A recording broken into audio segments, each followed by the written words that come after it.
কথাই বলে না, সস্তার তিন অবস্থা। আমার বোনের দশা হয়েছে তাই।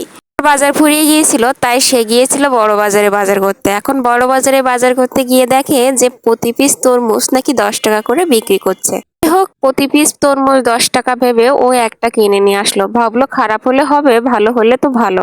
সব থেকে মজার বিষয় হচ্ছে যে দোকান থেকে সে কিনেছে সেই লোক নাকি তাকে কেটে দেখিয়েছে যে তরমুজটা লাল হয়েছে, তবে সেই ব্যক্তি যেখান থেকে কেটেছিল সেখান থেকে কিন্তু সত্যিই লাল ছিল, বাকি তরমুজটা কিন্তু সাদাই ছিল। বাসায় এসে বেশ খুশি খুশি মনে গল্প করছিল যে 10 টাকা দিয়ে তরমুজ কিনে সে জিতেছে। তবে কাটার পরে সে তার নিজের কথা ভেবে নিজেই লজ্জা পাচ্ছিল। যেহেতু 10 টাকার উপর দিয়ে গেছে তাই বেশি শখ কিন্তু হয়নি।